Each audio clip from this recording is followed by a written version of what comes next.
Om Shri Sai Ram. Chapter 3. One night, Ma had a dream in which she saw Sri Satya Sai Baba standing in the balcony of her house. He seemed to be giving darshan to a large group of people gathered on the ground floor of the building. Swami told her that he would be coming to stay in her house. Ma did not understand what that meant. A few days passed as usual. Early in the morning of the 27th of November 2001, Ma had another dream. Swami told her that he was coming to stay in her house for 3 days. When she woke up in the morning, she saw that large amounts of vibhuti had materialized before all the deities on the altar. Ma had to go to school, but she made a mental note to call the old lady devotee whom she knew and tell her about the dream. This kind lady guided her again. She advised her to clean the living room and rearrange the furniture. She told her to keep the best sofa in the room for Swami and to cover it with a fresh sheet. She also asked her to place a cushion for his feet, a clean carpet for his passage, and 2 handkerchiefs on the arms of the sofa. Ma did exactly as instructed. Then she lit an oil lamp. This evening, this elderly lady came to Ma's house with 2 other devotees. They brought Naivedyam with them, which they placed on the table next to Swami's sofa and sat to sing bhajans. After the bhajans, they partook of the prasadam and left. After dinner, Ma went to the living room to pour some oil in the lamp for the night. She noticed with awe that the sofa that had been placed for Swami had a lot of vibhuti and 1 rudraksh on it. The red carpet that she had placed leading up to this sofa had his footprints in vibhuti. Also, there was kumkum on Swami's picture. She called up these same ladies and informed them about the miracles.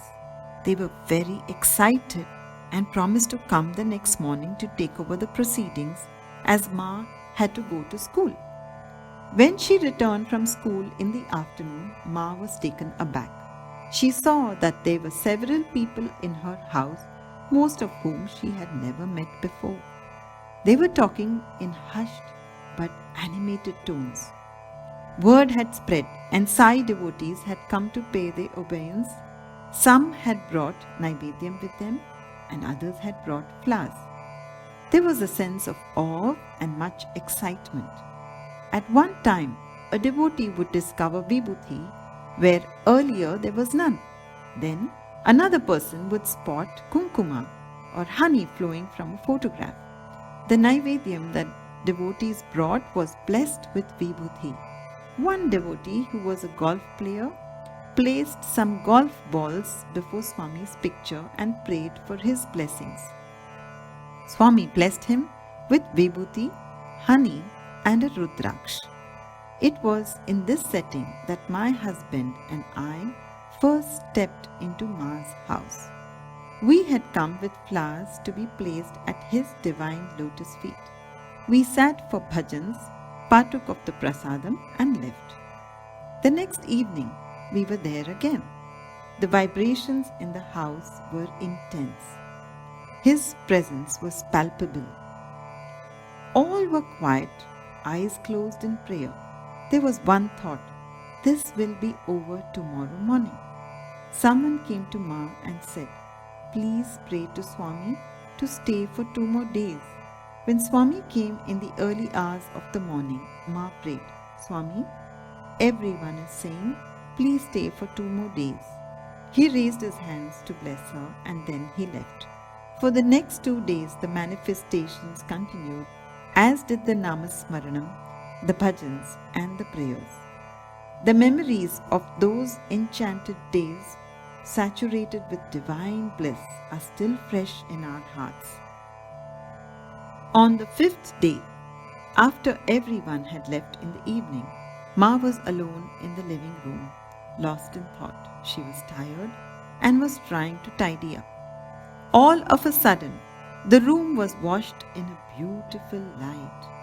The air was dense with his divine presence. Ma saw Swami standing on the red carpet which had been placed for his passage. He said to her, "My child, come with me to Rishikesh." Ma began to walk with Swami on that carpet, which appeared to be stretching ahead for miles. It seemed to her that they had walked for about 10 or 15 minutes when she noticed that Swami had some red-colored flowers in his hands. They looked very bright and fresh. Soon, they approached a small temple which looked very old, almost ancient. Swami smiled and handed the flowers to her. He asked her to offer them at the shrine, which she did. As she turned around to look at Swami, he was not there. In a moment, she found herself back in her living room as though nothing had happened. She sat there for a long time, completely overwhelmed, and then cleared the room before settling in for the night. After a few months, Hema and another devotee had an inspired idea.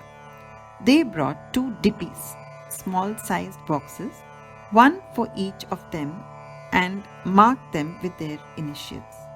They placed these before Swami's picture on the altar and prayed to him to bless them. In a couple of days, when they opened the dibbies, they saw that one was filled with vibhuti and the other with kumkuma.